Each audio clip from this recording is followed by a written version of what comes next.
No, sir.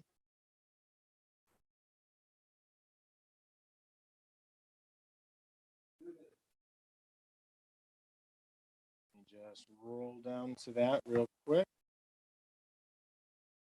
I got both. So the first item under new business is TMS number 144-0407-007, 112 Mary Street, zoned GR5, general residential, owned by Tess Graham. Special exception request to allow the operation of a short-term rental, ordinance section 3.4.3. So for background, the applicant has requested the special exception in accordance with the town's Unified Development Ordinance. The owner applied for a lodging conditional use permit, which is required to operate a short-term rental. Upon inspection of the application, staff determined that based on the zoning of the property, which is GR5, a special exception is required to be able to operate the proposed short-term rental. It has been determined that the applicant has met the other requirements to operate a short-term rental at this location. Section 13.10.4 establishes the criteria below that the BZA is required to evaluate the application. I can read that for you if you'd like. So the following 6 criteria are 1, whether the proposed use is compatible with existing land uses in the surrounding area. 2, whether the proposed site plan, circulation plan, and schematic architectural designs are harmonious with the character of the surrounding area. 3, the likely impact on public infrastructure such as roads, parking facilities, and water and sewer systems, and on public services such as police and fire protection and solid waste collection, and the ability of existing infrastructure and services to adequately service the proposed use without negatively impacting existing uses in the area and in the town. A traffic impact analysis may be required as determined by town staff. 4, whether the proposed use and designs are in general conformity with the town's comprehensive plan and any other plans officially adopted by the town. 5, likely impact on public health and safety. And 6, potential creation of noise, lights, fumes, dust, smoke, vibration, fire hazard, or other injurious or obnoxious impacts. Based upon the staff review of the application and the location of the property, staff does not feel that the STR, if operated according to the town's requirements, will be negatively impactful upon the neighborhood. Staff has received a phone call from an adjacent property owner that had concerns about the establishment of an STR across the street from their property. They did not indicate that they outright objected to the operation, but that there were concerns in the neighborhood. The BZA must evaluate the application against the stated criteria above and determine whether a special exception is appropriate at this location. So I will go. This is just the front of the property. They are on Mary Street. I believe it is lot 7 here where my cursor is. This is just the supporting documentation that is provided for the lodging conditional use permit. They're not proposing any additional changes or modifications to the house. It is owner occupied, which does meet the requirements of the short-term rental section of the Unified Development Ordinance. It is owner occupied. It's meets that requirement. Yeah, it has to be their primary residence. It does not specify that they have to be present during the rental period. The residence does need to be their primary residence. So they have to be, it has to be like what's on their driver's license, where they're registered to vote from. They have to have the 4% tax rate. It cannot be a 6%. If the property were owned as an LLC or some other incorporation, we would need documentation to show that they own at least 50% of that incorporation. to be able to qualify as owner occupied.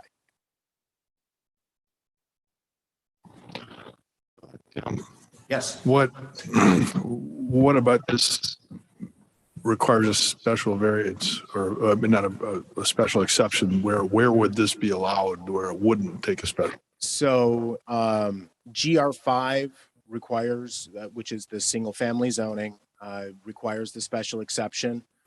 Short-term rentals are a permitted conditional use in GR2, as well as UCMX, DMX, and a couple of the other commercial zoning categories.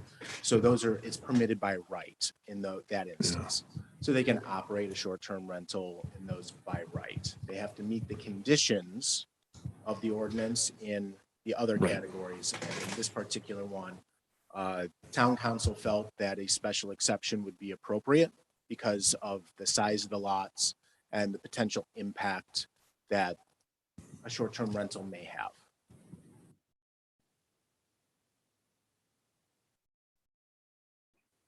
So this is a 5. Yes. All right. Anybody? Please. Could you please come to the microphone and sign in also? Identify yourself, please.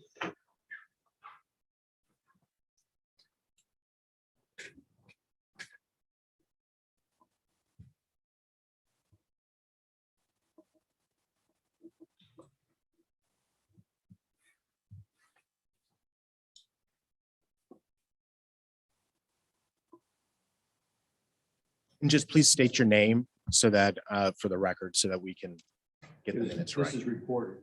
If you just state your name and address. Hi, my name is Mary Stewart. I live at 111 Mary Street. And I have a question, please, Dan. Yes, ma'am. Did you say appropriate or inappropriate? What town council felt? The town council felt that a special exception would be an appropriate manner to process short-term rentals in GR5 zoning. So if the Board of Zoning Appeals feels that the application meets or doesn't, the criteria that I read earlier. So these 6 things, they're going to have to evaluate the application against these. If they feel that it's appropriate for this particular location, they can approve the special exception, and then I can approve the lodging conditional use permit as well as the business license for the short-term rental to be operated. If the special exception is not approved, I can't issue a lodging conditional use permit, I can't issue a business license, and the short-term rental can't be operated at this location. So you actually issued the business license? Yes. Well, I'm a sign-off. The finance department issues the business license, but yes. Yes. Is there a definition for short-term rental? Yes. Anything less than 30 days. It has to be advertised on one of the platforms, online platforms, Airbnb, VRBO. There's a plethora of others.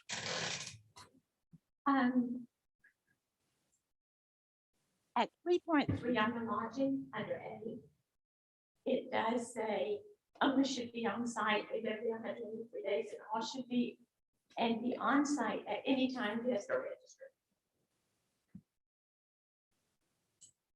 That's in the UDO.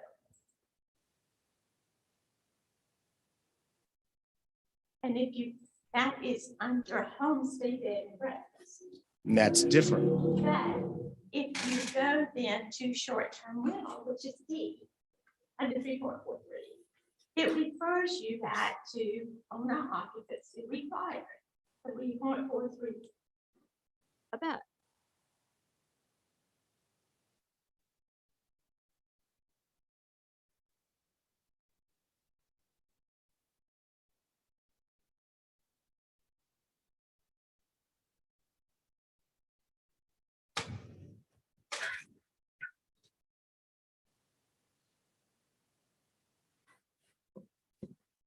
service. Come up, move it. The next page, it has short-term rental. Yeah, it refers back up to 3.43A.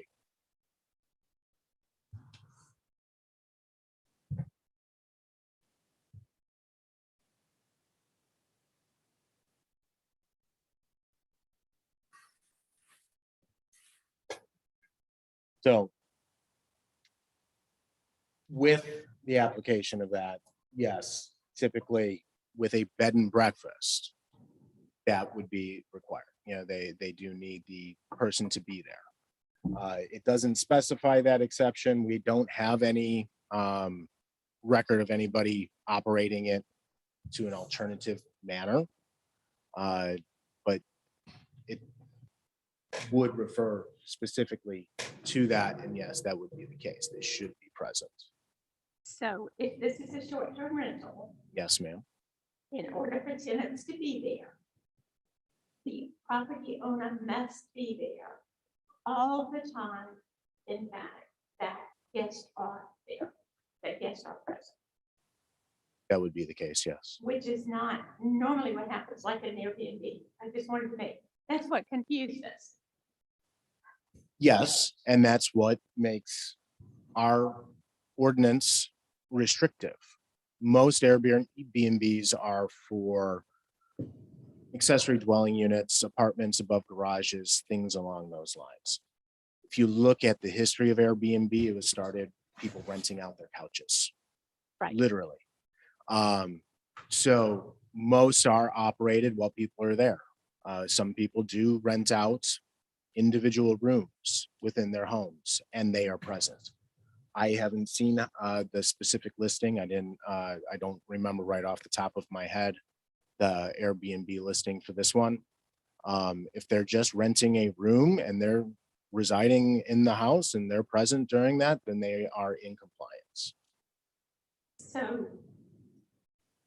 short-term rental, Mhm. anything less than 30 days, Yes.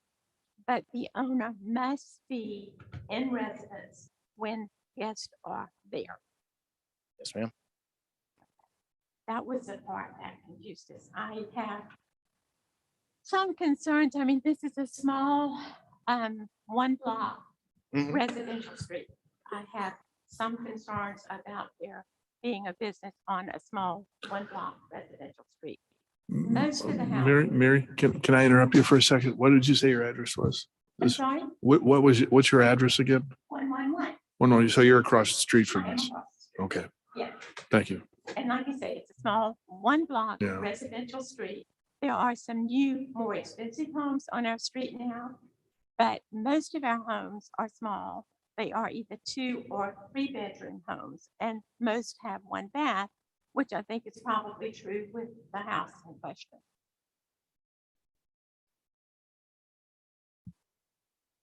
So I do have concerns about it being, I do feel somewhat better that the owner does have to be in residence at the time, and that was the part that confused me.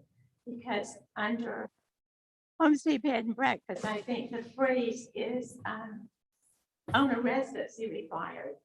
Under short-term rental, it is owner occupancy required. So I just wanted to make sure that we were correct, that the owner does have to be in residence. if guests are It refers back to that specific paragraph, so that they would need to meet that. So the answer to the question is yes, That is correct. and 30, anything under 30 days. Yes. Okay, And, thanks. and so to further clarify that, the implication is that what can happen here is renting out a bedroom, Yes. something like that. Not a house.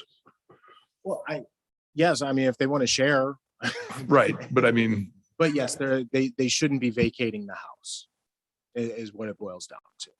okay.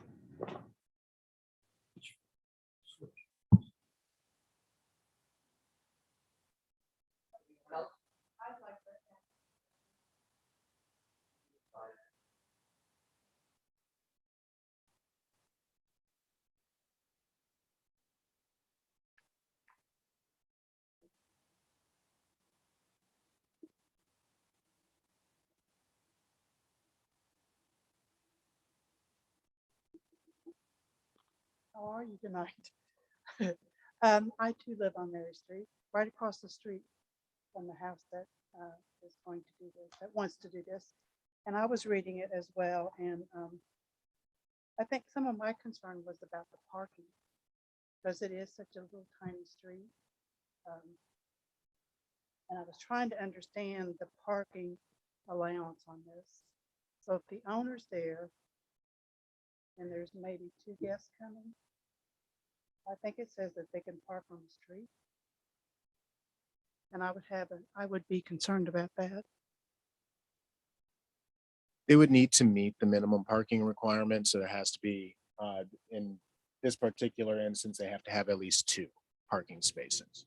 And based on what's out there and what's available, they have at least 2 parking spaces.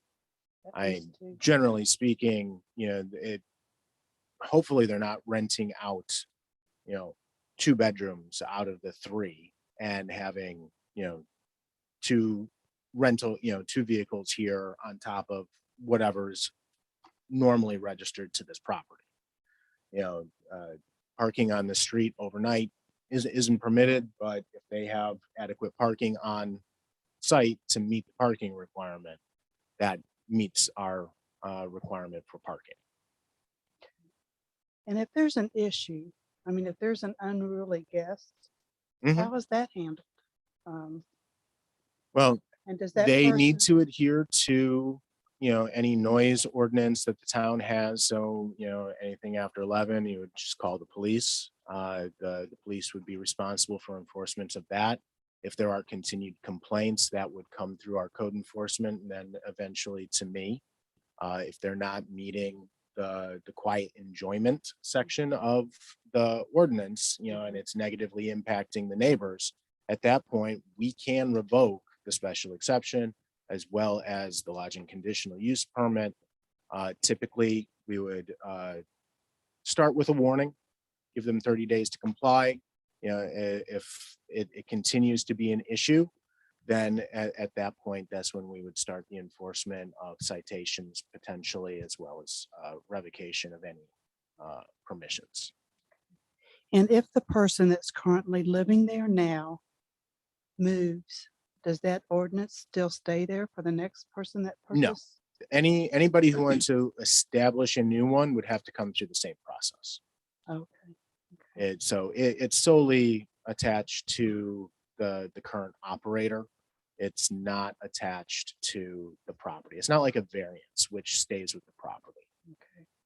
And then who would be responsible to make sure that the owner isn't there when a paying guest is there? Who's gonna monitor that? Or how is that even monitored? We don't, truthfully. If it became an issue, again, it is an enforcement issue after the fact. We have almost 100 short-term rentals operating within the town. Most do not bother their neighbors. I think in the last couple of years, I've had one problem, and that one has since left.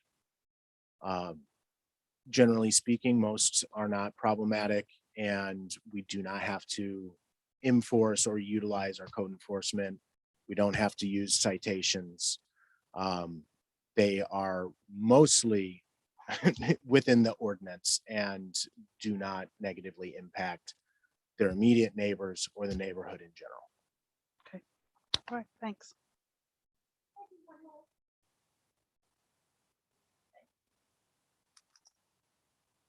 One of my concerns, and not something I know a whole lot about, but I'm told by more than one real estate agent that I respect, that in a residential area such as ours, that a business license can decrease property values, and that it is something that real estate agents would be supposed to disclose as they're doing point of sale, as they're doing their listings. I'm a little concerned about property values on the street. I'm really concerned about business on such a short residential street. Thank you all.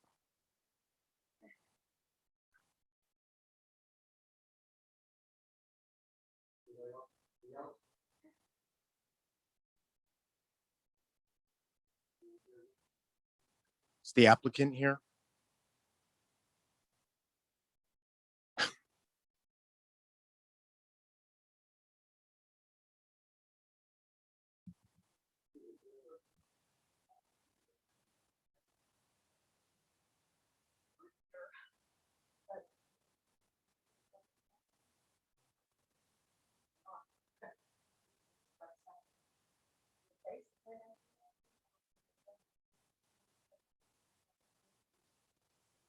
I have nothing for, I am.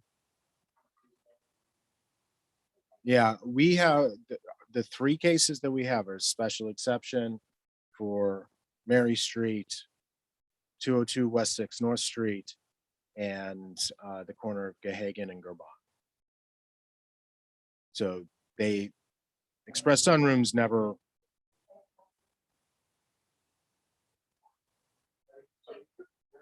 No, they're a different case, different situation, lot coverage.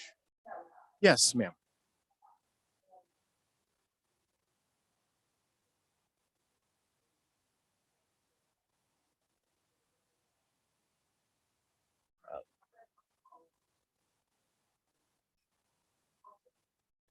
Ma'am, I'm sorry.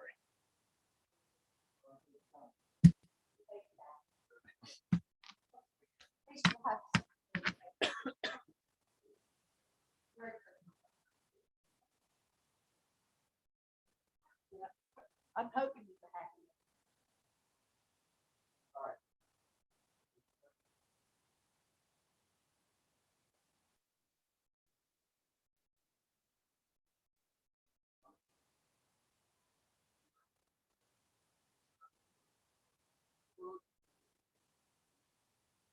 Anybody care? I'll move that we approve the special exception. I'll second. You second? All right, now's the discussion.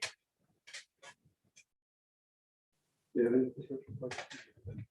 Just ask our opinion, what we think about it. Yeah. Go ahead.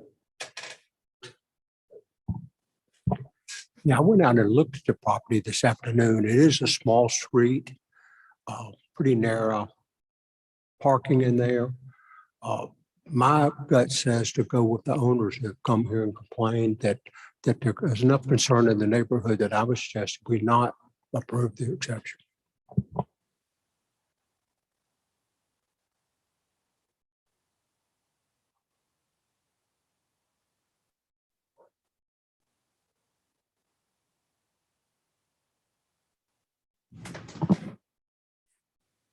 Yeah, I personally wish the owner had come in and expressed an intention.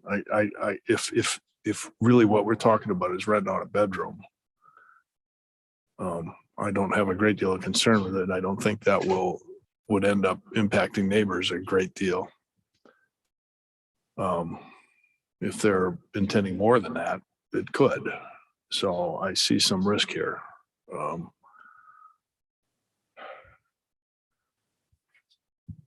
I mean, I live fairly close there, and I go by this neighborhood most days, drive through it. Live in the Shepherd Park area, so I'm familiar with it. Still, I think it's probably low risk enough that I think we probably should vote for approve the special exception. May I make another comment, please? Go ahead. Quick one. I spoke to the young woman that owned the house because I was trying to understand what she wanted to do. And she said to me that because she travels, she likes to travel, that she wanted to make some income. And I'm like, well, are you going to be here when people are renting this place? And she said, well, I'll be around. But she made it sound to me like she was using it for people to rent when she was traveling. And I think she travels a lot with her job. So that's why this was so confusing. And we were trying to really understand if the person had to be there if someone was renting it or not. And she made it sound to me like she was gonna rent it and she was not. So that's a real concern. And I've listened to both of you and I completely understand your concerns. Looking through the criteria, I feel like the owners definitely will meet the criteria to get the exception. I can't obviously anticipate what he or she is going to do with it. That's an enforcement issue. Down the road, if they don't comply with the ordinance, then they can have it removed or revoked. But I feel that the criteria have been met, and so I'm in favor of voting for it. And I can have further discussions with the applicant. I mean, if the board does choose to issue the special exception, it doesn't mean I have to approve the business license and lodging conditional use permit. You know, if they don't meet the requirements, and I'm aware of that situation. That was never communicated to me. So it does change the narrative on it. If that conversation was had and that is legitimately how she intends to operate it, and she's not meeting that particular section of the ordinance, and I'm aware of it, I can't issue it, you know, because I'm aware of that situation. So if the board does choose to move forward with approval of the special exception, I have to have a further conversation now that I'm aware of your conversation, because that may not be in keeping with what was intended. So just to throw that out there and just to address your concerns about that, if that is the situation, she's not meeting the specific criteria.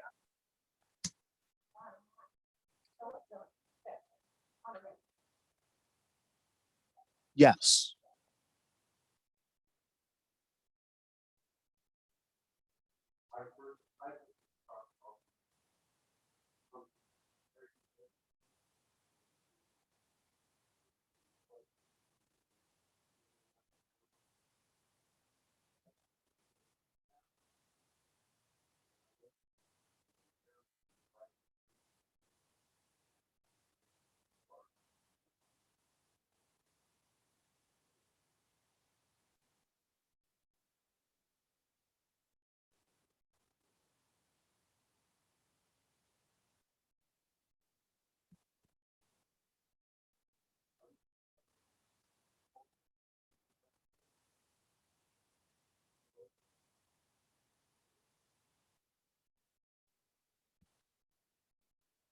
So we do need minimum 3 votes to the affirmative for a motion to pass. So this would be a failed motion. So the special exception would not be able to be approved, because that was a motion to approve. Just to clarify, everyone's aware.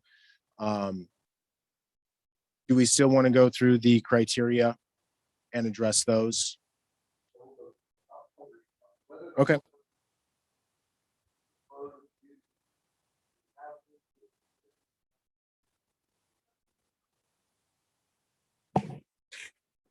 Whether the proposed use is compatible with existing land use in the surrounding area.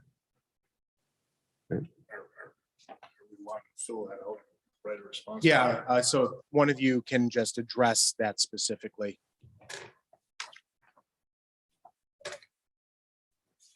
You want to write? Well, if we're gonna, If you just want to state it, I'm recording it. I have the recording and I'm taking notes. Well, here's the issue. I mean, I think this is not compatible with the existing land uses in the surrounding area. And partly because of the small right of way, and it is a busy street. whether the proposed site plan um, okay, are harmonious with the character of the surrounding area. Okay. All right, that's my big concern. Need I go on? If you don't feel like you need to, I mean, I don't it think we did need to. fail. So, Yeah, I think Yeah. it fails right there. so I don't think the rest of them need to be addressed individually. The vote failed for approval. So unfortunately, the applicant isn't here to explain the situation. And I would say that at this point, we can call this over and move on to the next application.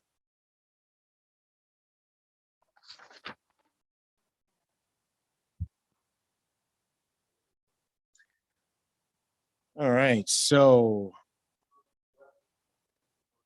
Yes, sir. 202, item number 2, yes.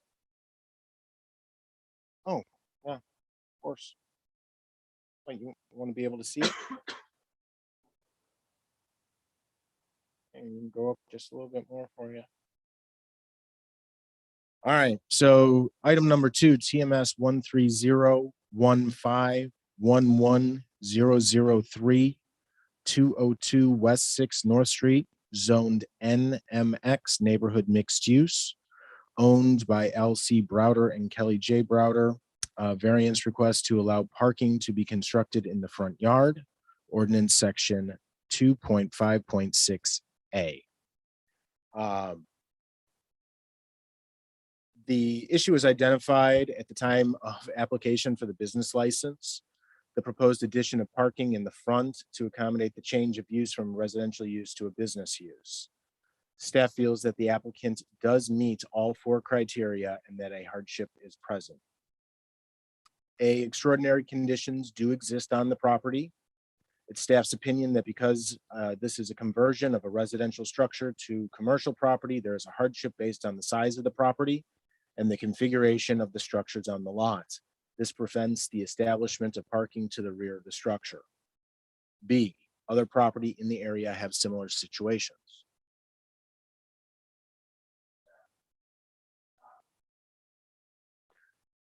Yeah, and others have established parking in the front already. That's C, utilization of the property is not eliminated, but will be slightly diminished. Without parking, it will be extremely difficult for this property to be utilized as a commercial property. D, detriment should not be caused to other properties by the issuance of this variance on this property. Other properties within the corridor already have parking in the front yard areas previously developed prior to the passage of the UDO requirements. If the parking is designed per the SCDOT requirements, it will be less impactful on traffic and safety in the area. Staff recommends that the BZA impose the following conditions if they determine that a variance is warranted. 1, that the variance will cease to apply upon the complete redevelopment of the property for a new commercial development. And 2, the parking will be screened according to section 8.5.2. And I will scroll down to the proposed layout. This is the house there on the plot, and then it's their statement, various deeds.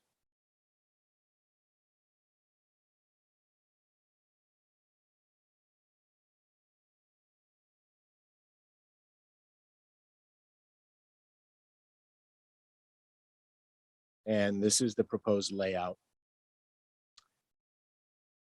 So with the second condition, the applicant would be required to provide minimum 8 feet worth of screening along the front here, as well as along this side here, to screen the view of the parking spaces that are proposed to be here.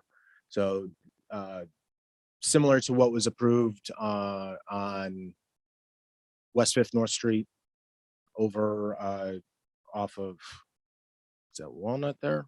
No, Pine or Palmetto. one of those at the Williams Tax Service. There is landscaping that would need to be installed here to meet that requirement. And they do have the space to do so.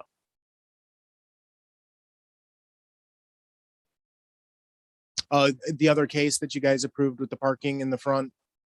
So similar situation. This is just the establishment of a new parking lot in the front. And they did it the right way. They're asking for permission as opposed to. So.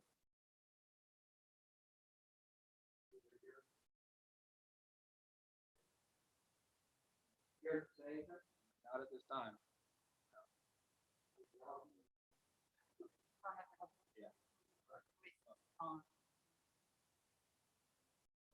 If y'all have any questions. She's a property owner, and I'm gonna be running the business on it.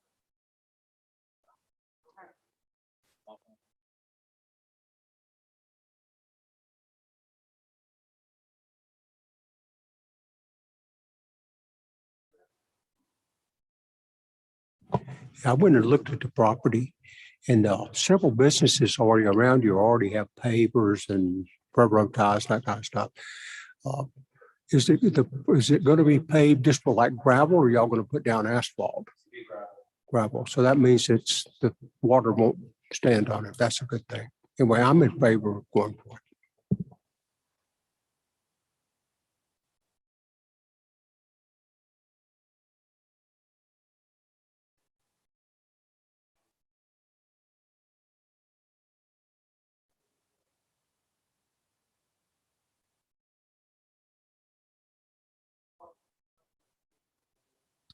Just make sure your microphones are on. Well, I'll support the variance. I mean, we've done it in the past, so if we're going to follow precedent, that's A. B, it really does. The second specific criteria of other properties in the neighborhood not being the same, it doesn't really meet, but all the other properties have parking lots in their front yards anyway. So I basically think it meets the standards, and it'd be just inappropriate to not approve the variance. I agree. I would have voted to approve it with the conditions that I think were enumerated on the staff report. If I may, let me amend my motion. Let's approve the variance with the restrictions that staff has recommended. I've been around that property for a long time and watching it when that whole area came into the town. It came in as commercial property, not as a residential property. Right. And it's just over a period of time, this past year, we've seen a lot more offices going in there. And I think that, it's just going to be another office. Any other questions?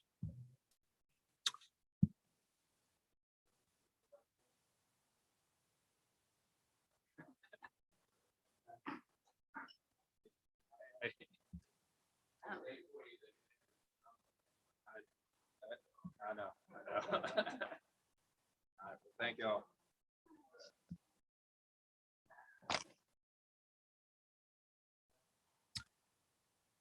All right.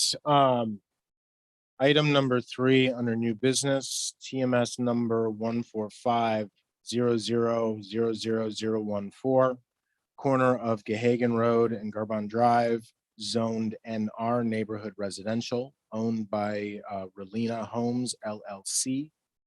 Variance request to reduce the front setback from 10 feet to 8 feet for the buildings fronting Gehagen Road, and reduce the rear setback from 20 feet to 6 feet for lots 1 through 6, from 20 feet to 15 feet for lots 7 through 9, from 20 feet to 7 feet for lot 10, and from 20 feet to 7 feet for lots 11 through 20. Ordinance sections 2.5.3A and 2.5.3D. What I would like to point out is that these rear setback reductions actually will not need to be reduced. During discussions, we made the determination, the zoning staff and I made the determination that this back parking here is an alley, and that in the zoning ordinance in neighborhood residential, the rear setback to an alley is 3 feet. All of these lots, the individual lots, which cover just the footprints of the individual buildings, meet that minimum 3-foot setback.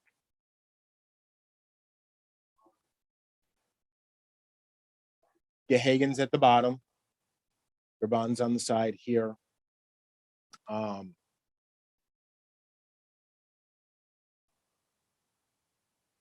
Yeah, this is the, yes, I'm not sure. Yes, sir. So to give a little bit of background on this particular situation, the land was purchased and planning was started on it prior to passage of the UDO.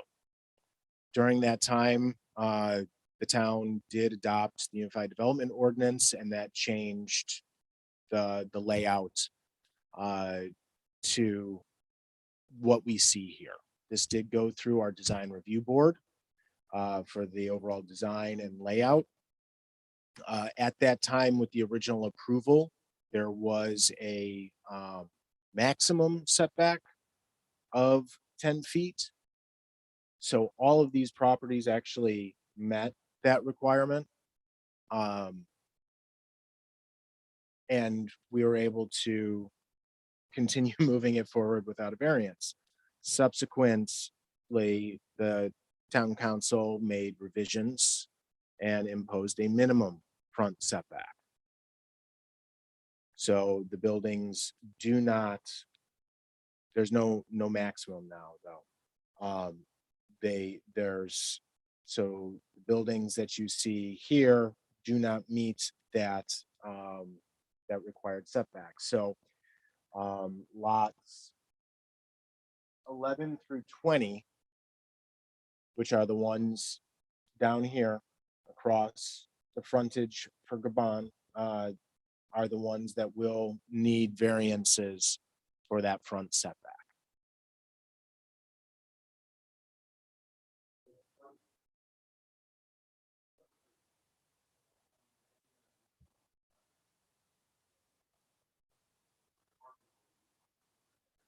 Yes.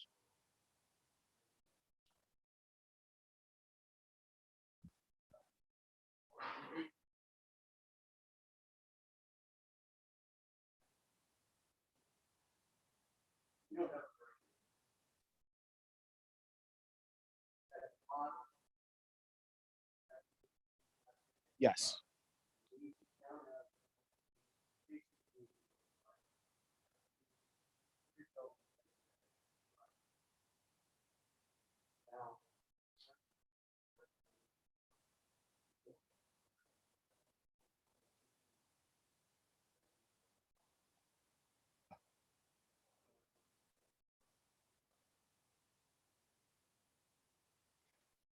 Depends on how long you've lived here.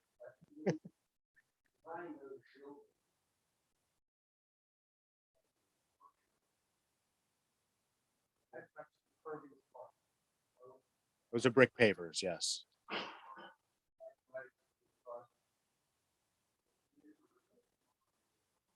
Right here in the middle.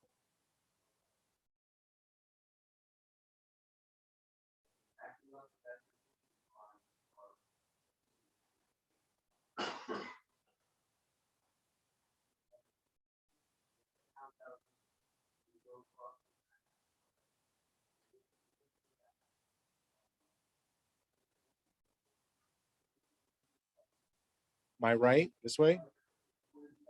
This is the parking.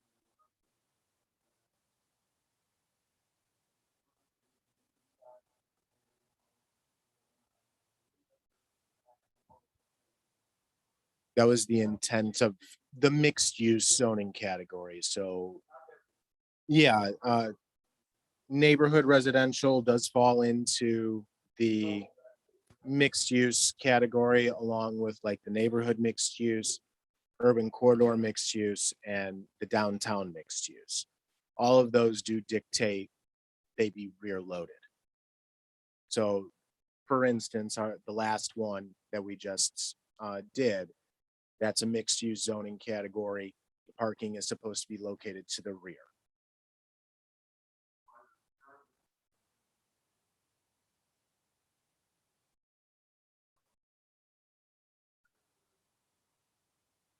No, this wouldn't have been done this way prior to the Unified Development Ordinance. I don't remember the specific zoning of this property prior off the top of my head. Is it annexed? No, they were moving forward. The way that this was laid out, truthfully, staff missed originally the rear and the prior discussion concerning it being an alley. That's why it was published with those rear setback reductions. After some discussion, we made the determination that that rear is an alley, and therefore we eliminated the need for those rear. So those aren't on the table anymore. Don't worry about those. The front ones, as I said, town council, subsequent to them actually subdividing the property. And because it's straight zone, there's no development agreement, there's no planned development associated with it that would have reduced those required setbacks. It needs to meet these requirements. With the platting of the property and with the footprint of the building being what they own, they're not meeting that required setback, unfortunately. So to be able to record the document so that TMS numbers can be issued, so that building permits can be issued for the project to continue moving forward, they need this front setback variance. So it's kind of a confluence of a number of missteps.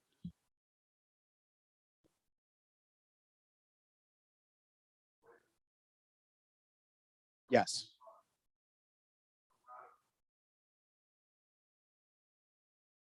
That is correct. Yes. That's correct.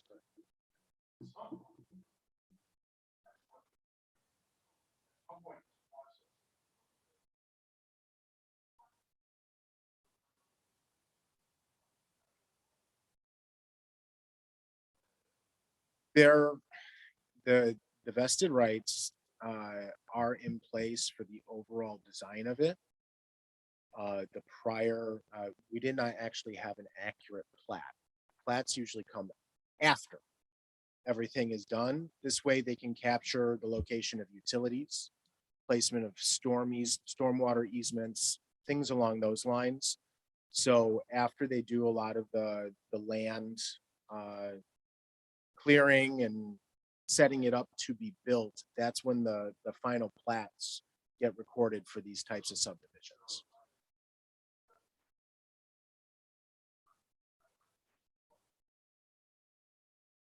In the overall development, yes. Yes, council changed the requirements for the front setback. It was fine during the UDO, and then council changed the requirements of the UDO, taking it out of conformance with the requirements. Like for the word original ordinance was prior to UDO. We had a layout that was not front facing street.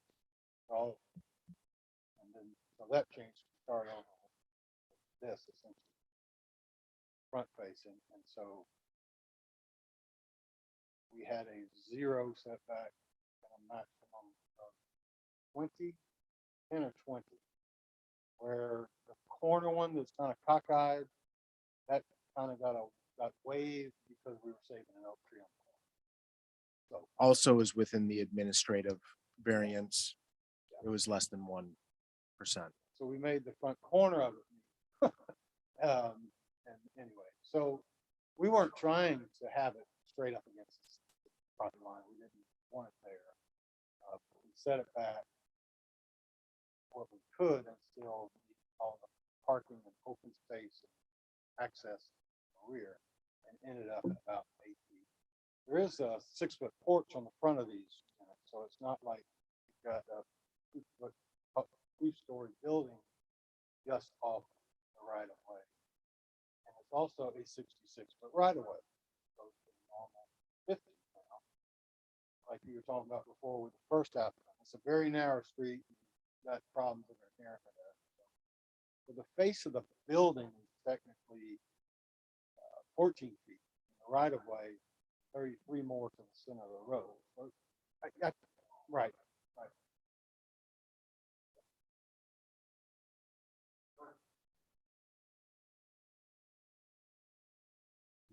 I move that we approve the request.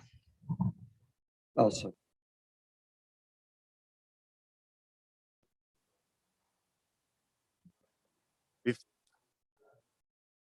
The only thing I was concerned about is when I looked at the units that face Cahagan, I just did a quick math that every home will have 2 parking spaces. So if I did the math right, there's gonna be 14 units on the Cahagan side, 28 parking spaces. So that's 2 spaces per unit. I was concerned about that. Which direction? I don't know who lives in America doesn't have 2 cars minimum. That's the ordinance, if I'm quoting correctly, Tim, is 2.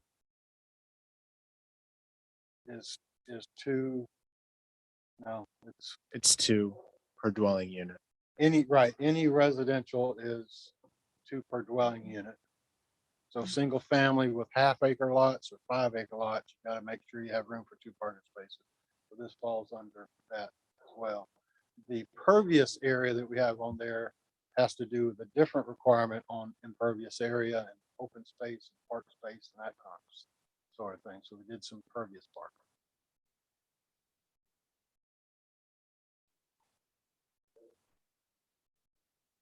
Guest parking is going to be on the grass somewhere.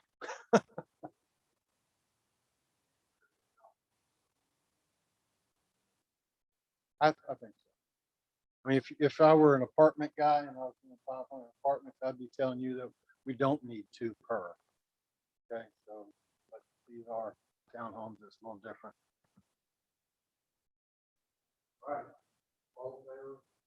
We need to do the findings.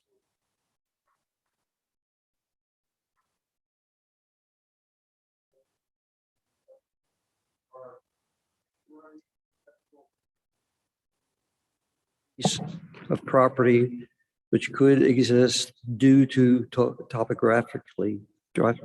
topography, street widening, or other conditions which make it difficult or impossible to make an economical feasible use of the property. There certainly are other conditions, and that is that the zoning rules got changed in the process.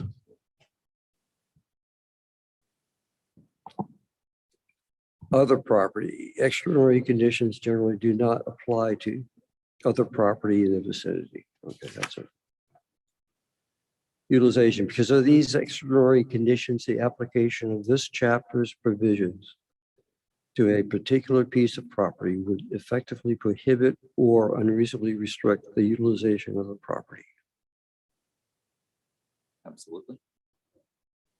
Improvement. Yeah. Again, this was a development that was approved under the zoning rules, previous zoning rules, and it seems an appropriate development, and not approving the variance would, I think, inappropriately restrict the economic use. The authorization of the variance will not be substantial detriment to the adjacent property or public good.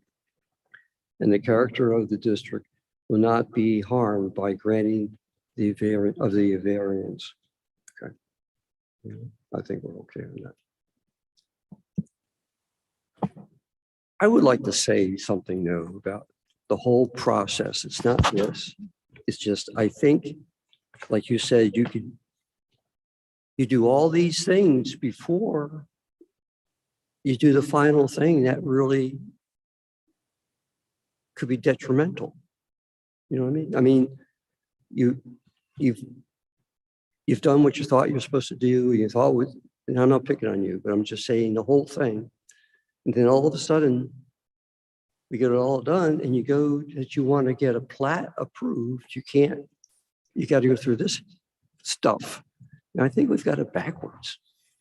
I had a long discussion just yesterday with a couple other people that live around the community, and they can't believe it. And I used to live in Illinois, and it's totally different. That this would not have happened because everything would have been laid out. The roads would have been changed. Everything would have been done. You know, so you could have just walked in the door and says, you know, that's supposed to be a place where we're going to build apartments or townhouses. And it's already done. You just do the finals. Okay. Anyway. All right, let's vote. All in favor?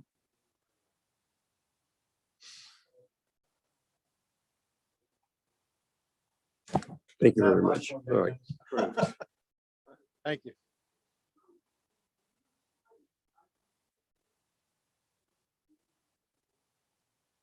It doesn't happen that often. Well, that was a transition. We started our pre-planning under the old order. And when we came in for our first review, it was like, This is- gonna get reading in the next month. It's gonna be an action before you ever make the first call. Then once it came out, there were a lot of tweaks that came up with, oh, well, now that I've read the ordinance, you know, a lot of folks have been asked their opinion ahead of time.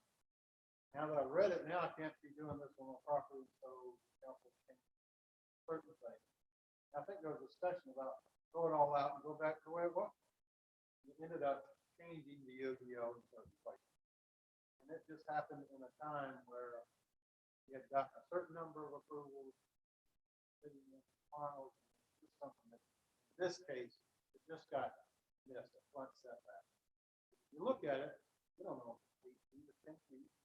If 10 feet, it would have met it. If it's 10 feet, we wouldn't have space to use behind it. Or on access, parking, driveway, those sorts of things. We may have been in here for a variance if we'd even known about it. Because of the size of the lot, triangular shape of the lot. So I'm not blaming town for not finding one little line in a It changed. 200 something page ordinance. You probably Lionel? Yeah, I have one more observation.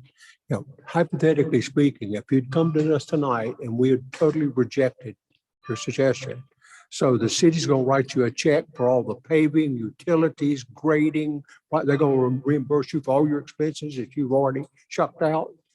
Well, can't quite answer that one, but it certainly would have been a total redesign of units.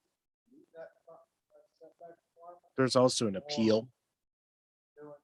There's also an appeal. So any decision and variance that you guys issue, within 30 days, any aggrieved party can appeal that decision to the circuit court. So as the applicant, if they feel that there was an error made and they're negatively impacted, they can appeal that decision, your denial, to the circuit court. And then at that point, it's out of our hands and is up to the judge. Good news is, we live in Summerville. and we can talk things out. This is the most simple place to do this type of work. Cause of citizens committees that, one, are not carrying out someone else's political agenda.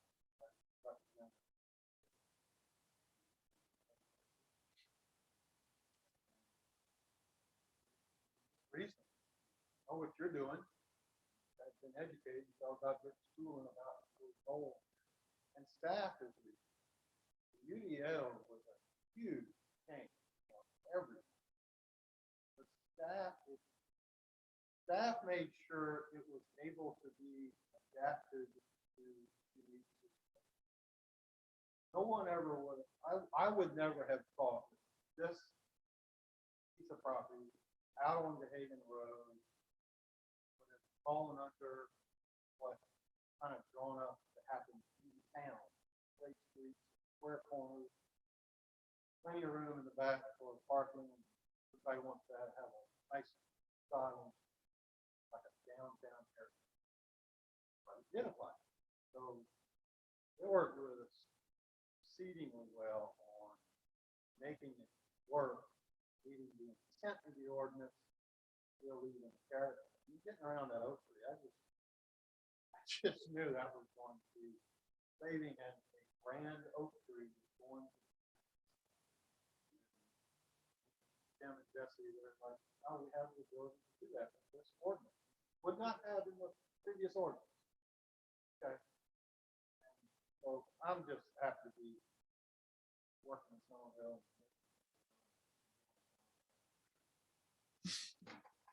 Thank you, Elliot. No, nothing under miscellaneous.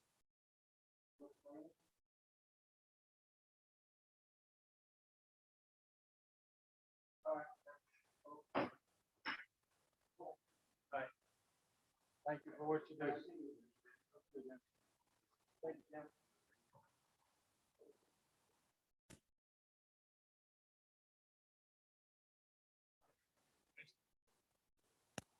Thank you.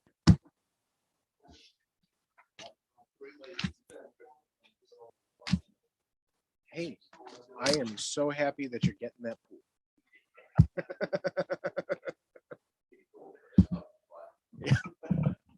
Let's see how big it was. Y'all have a good Christmas. Thank you. We tried it. That's just a little plastic bowl. Yeah, and we have like a regular pool with the ledge that you can step into. And wouldn't do that.